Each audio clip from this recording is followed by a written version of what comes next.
If only living in an expensive city was as easy as it looks in most TV sitcoms, where the lead characters lounge in the most splendid places while working a job you know doesn't pay enough for a big apartment and a good lifestyle. The ultimate truth for most people is, if you don't excel at saving money, you'll have an especially hard time living in expensive cities around the globe. However, what if we told you living in the city of your dreams, no matter how expensive, is very much possible? Big cities can be great for growth, both you and your career. You find hardworking people and jobs that pay well with good growth prospects. All you have to do is be smart and follow some financial tips to help secure your place in some of the most expensive cities. In this video, we'll be exploring some of the best ways to live in a costly city in 2021. But before we get into that, don't forget to like and subscribe to our channel. Can you afford it? This is the most crucial question in the minds of people thinking of relocating to a big, expensive city. While it's possible to lower your expenses, you don't want to move to a new city that makes you realize that you got in over your head financially. So take the early steps necessary. The very first thing is to know your city. Research your city of choice. How much is the rent for the size place you'll need? Let's start off with residence. Rent usually takes away the biggest chunk of your income, so deciding where to live is very important. A lot of financial journalists recommend a 30% rule. This rule recommends that your monthly rent payment not be more than 30% of your gross monthly income. Also, it's a pretty good practice to share a place, especially when you're new to the city. Couples or people willing to share a bedroom can cut rent costs in half. According to Go Banking rates, the median monthly rent is $1,512 in San Francisco, making the prospect of living alone truly impossible for some people. Living with others, provided they're people you like, also helps with socializing. They can help you in many ways. When you have progressed enough and are ready to move to your own place, you can start looking for places. Not only property prices, but also rental rates vary significantly from one neighborhood to another within the same city. Since we already mentioned San Francisco, let's have another look at the city's real estate market. According to Mashvisor, a real estate data analytics company, the average monthly rent in the North Beach area equals only $3,187.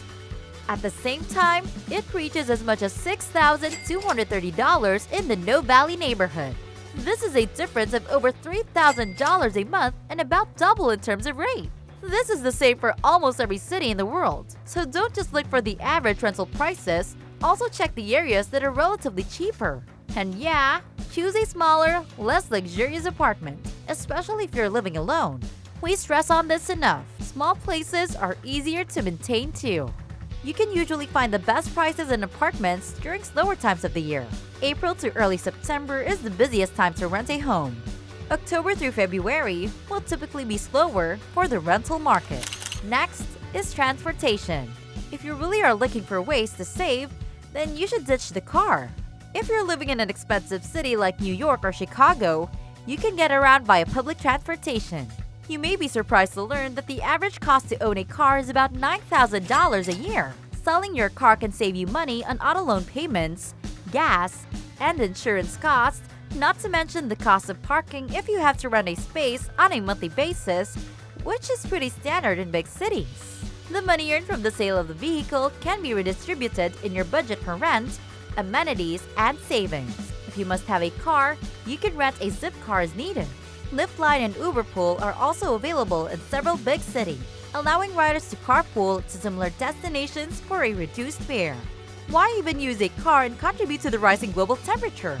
Biking can be a cost-effective alternative to driving that also provides free exercise, so you could cut that expensive gym membership too. There's probably no better transport option than a bike. Electric ones work too. Now we have food.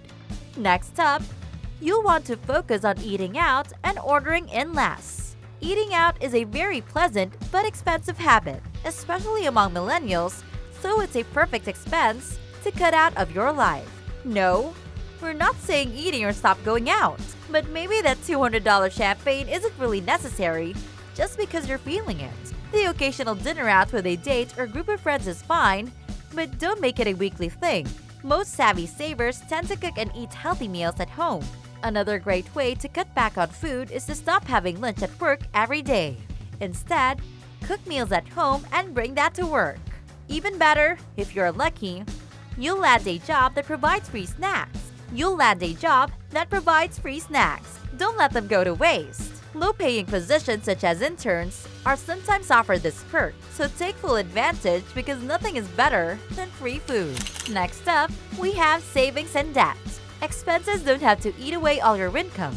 Experts state that you should save at least 10 to 15% of your gross income. A great way to do that is by automating your savings. When your paycheck is automatically deposited into your bank account, it's easy to feel flush with cash and go on a spending spree. But that's exactly what you shouldn't be doing. Have your bank automatically deposit a portion of it into a savings account. You won't even realize that it's not there. Just like that, get your debt in check too. The sooner you get rid of your debts, the better. A great way to avoid debt is to use your credit card like a debit card. And if you have other debts like student loans, getting aggressive with paying those off first will have long-term benefits. So while you may forgo savings in the beginning, you'll be doing yourself a huge favor by not essentially flushing thousands of dollars in increasing interest. Next up is entertainment. If you're in a big city, the temptation to spend is right in front of you all the time. Happy hours, concerts, dinners, drinks, weekend trips, and shopping all can destroy your monthly budget. Putting a suspension on your social calendar only for a month to help replenish your savings is a great idea. Maybe get a new book and read that, and use a digital tool to track exactly where your money is going every month. You should also make a habit of tracking your daily spending. That doesn't mean you stop going out and having fun. Why else are you in a big city? Enjoying is a part of human nature. Advisors suggest taking as much advantage of free funds as possible. Free fun is easy to find in large cities where there are so many choices, so don't pass up opportunities for free art, music, film screenings, literary readings, parks, beaches, fitness classes, and more. Don't forget to keep tabs on when your city has free museum days. Nightlife is a severe budget killer in expensive cities too. And while clubs and bars aren't free, all you have to do is find a low-key, decent place where you can have fun. Cheap clubs aren't always bad. And in the end, it's the company that counts the most. Making great friends is absolutely free too. Now we have shopping. First things first, you can make a big difference in your day-to-day expenses by shopping for basic clothes. Focus on what you really need, not the trend. You can also make a few extra bucks by selling off the things and clothes you don't need. Shop for groceries strategically at farmers markets and discount chains, and take advantage of sales and app-based coupons whenever possible.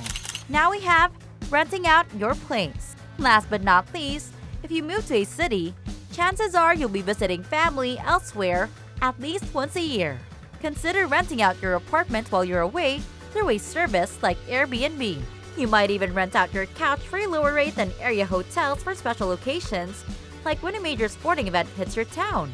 Having extra income could enable you to build your savings or pay off debt. You also need to keep a few bucks for a rainy day, so renting out is never a bad idea.